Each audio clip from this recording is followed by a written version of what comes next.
Saudara-saudara terkasih, kembali lagi di Romo Wilfred Channel. Perbincangan kita hari ini adalah tentang Maria Bunda Allah. Mengapa Gereja Katolik percaya dan mengakui bahwa Maria adalah Bunda Allah? Dogma Maria Bunda Allah dilahirkan dalam Konsili Efesus tahun 431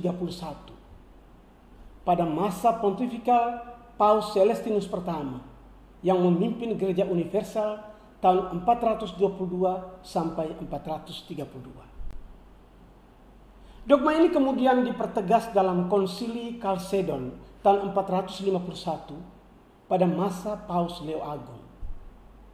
Sejak itu muncul hari-hari pesta Maria seperti pesta kelahiran Santa Maria tanggal 8 September, Hari Raya Kabar Sukacita 25 Maret, Hari Raya Maria Bunda Allah tanggal 1 Januari.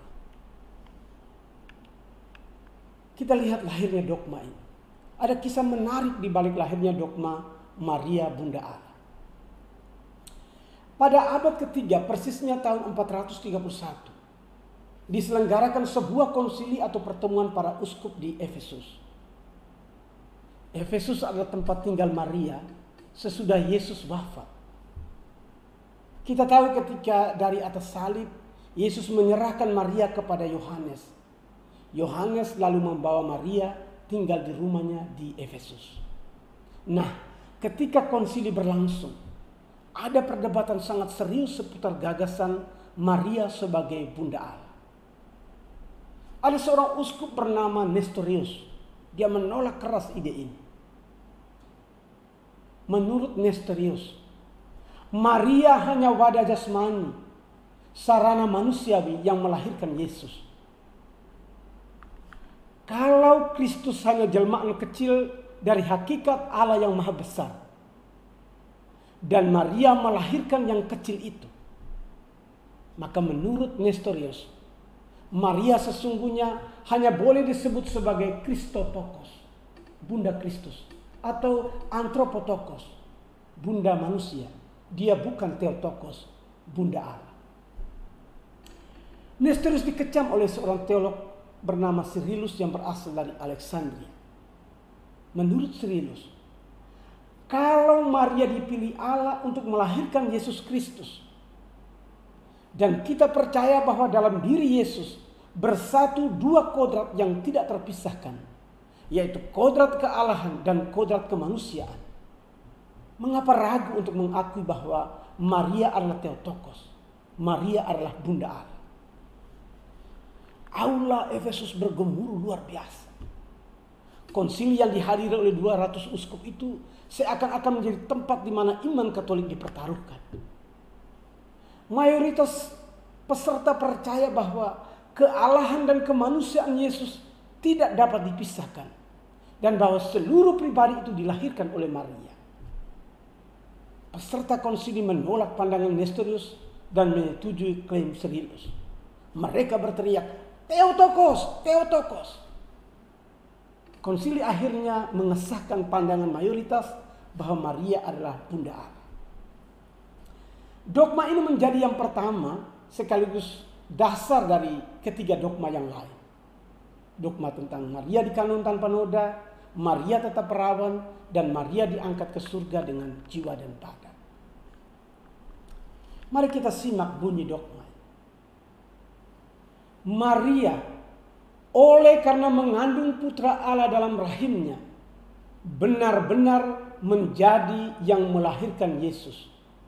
Bukan karena kodrat sabda atau karena kealahannya, menerima awal keberadaannya dari perawan yang kudus, melainkan karena tubuh kudus yang dijiwai dengan jiwa yang berakal budi dilahirkan dari dia.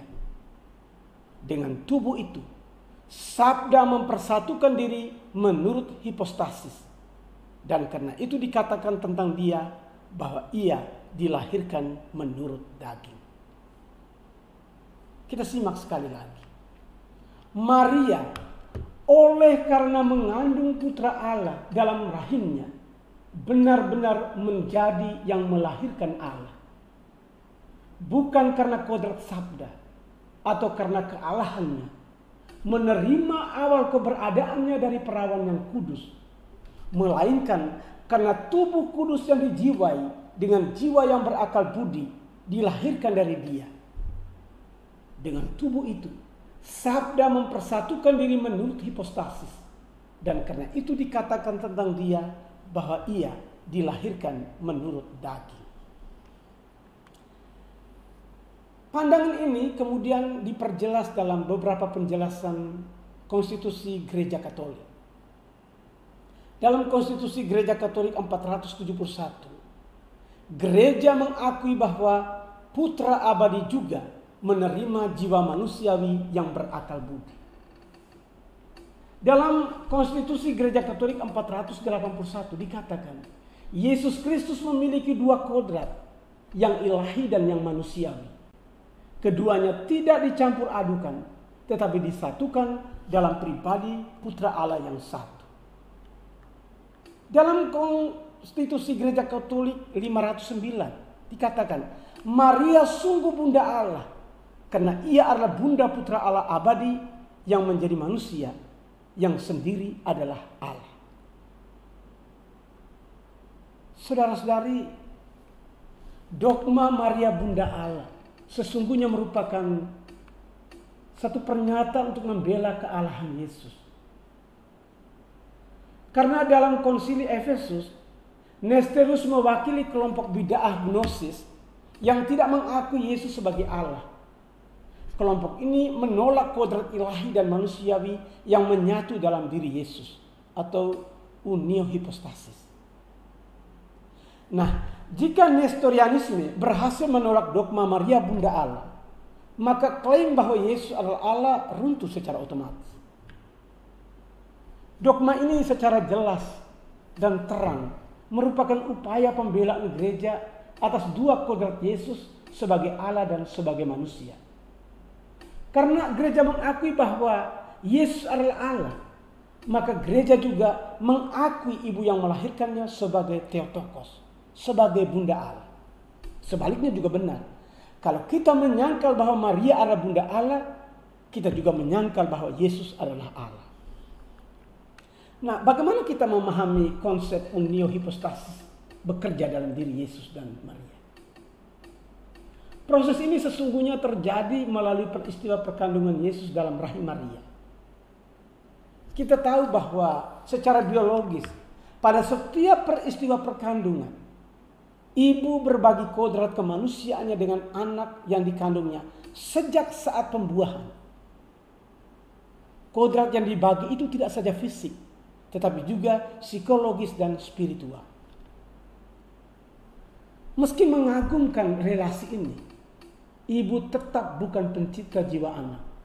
Allah sendiri yang menciptakan. Sebagai ibu, Maria juga berbagi kodrat insani dengan Yesus. Tetapi kodrat ilahi Yesus datang dari Allah sendiri. Nah, dalam rahim Maria, kodrat insani dan kodrat ilahi Yesus disatukan sebagai unio hipostasis. Dua kodrat, yaitu ilahi dan manusiawi, bertahta di dalam satu pribadi, yaitu pribadi Yesus Kristus. Kita cek sekarang dasar biblis untuk memahami penjelasan ini. Kitab suci tidak menggunakan ungkapan bunda Allah, tetapi Maria jelas disebut dalam teks-teks kitab suci. Dalam Lukas bab 1 ayat 31. Sesungguhnya engkau akan mengandung dan akan melahirkan seorang anak laki-laki, dan hendaklah engkau menamai dia Yesus. Dalam Matius bab 2 ayat 13. Bangunlah, ambillah anak itu serta ibunya, lalu larilah ke Mesir.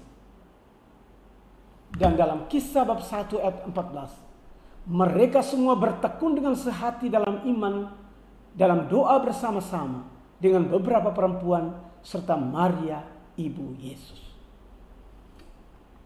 Saudara-saudari, kita lihat sekarang perdebatan, terutama dari reformasi pada zaman lampau. Mariologi Katolik Roma diterpa serangan dan tuduhan yang gencar. Pertama, dogma Maria bunda Allah diserang sebagai upaya Romanisme atau romanisasi ajaran Katolik. Menurut para pengkritik, dogma ini merupakan ajaran tambahan dari otoritas Roma tentang superioritas Maria dalam keselamatan. Dan yang kedua yang masih berhubungan dengan itu, Maria Bunda Allah dituduh merupakan Mariolatri atau pemujaan Maria di luar batas kewajaran Alkitabiah. Jadi semacam tahyul. Dan ketiga, para pendebat juga mengklaim bahwa dogma ini bertentangan dengan pandangan kristosentris yang meyakini Kristus sebagai pusat satu-satunya dan utama. Nah, menarik saudara-saudara. Dalam berbagai penjelasan kita tahu bahwa para pemimpin Protestan seperti Martin Luther dan John Calvin percaya akan Maria. Mereka percaya bahwa Maria dikandung tanpa noda. Mereka juga percaya bahwa Maria tetap perawan. Tapi mereka ternyata menolak klaim gereja Katolik bahwa Maria adalah Bunda Allah. Menurut tokoh-tokoh ini, penghormatan seperti itu menjadikan Maria sebagai tandingan Yesus. Nah, bagaimana tanggapan gereja Katolik? Saudara-saudara, menurut gereja Katolik, penghormatan pada Maria sama sekali bukan Mariolatri, tetapi merupakan upaya penting untuk menjaga keilahian Yesus. Melawan bid'ah Arianisme yang menyangkal keilahian Yesus. Jika Maria tidak dihormati sebagai Bunda Allah, maka Yesus juga bukan Allah. Yang kedua, melawan bid'ah docetisme yang menyangkal kemanusiaan Yesus. Jika Maria tidak dipandang sebagai ibu Yesus, maka harus ditolak pula klaim bahwa Yesus memiliki kodrat insani atau manusia. Prinsip yang diajarkan oleh magisterium adalah bahwa Maria Bunda Allah tidak mengurangi peran sentral Yesus. Maria bukan pesaing Yesus, tetapi pengantaranya. Per Mariam ad Jesum, melalui Maria kita sampai kepada Yesus. Nah, saudara-saudara, dogma Maria Bunda Allah menjadi dasar penting bagi umat Katolik untuk percaya bahwa karena peranannya yang sangat khas dalam melahirkan Yesus, Maria dianugerahi martabat keibuan yang wanita lain manapun tidak mendapatkan. Dogma ini juga mengajarkan kita untuk percaya bahwa peristiwa inkarnasi Allah datang dalam rupa manusia terjadi dan diwujudkan persis ketika Allah memakai rahim wanita bernama Maria menjadi ibu Yesus. Iman kita pada Maria sama sekali tidak mengurangi iman kita akan Yesus. Justru sebaliknya, dengan mengimani Maria, kita lebih gampang menjumpai Yesus. Per Mariam ad Jesum. Sekian dan terima kasih.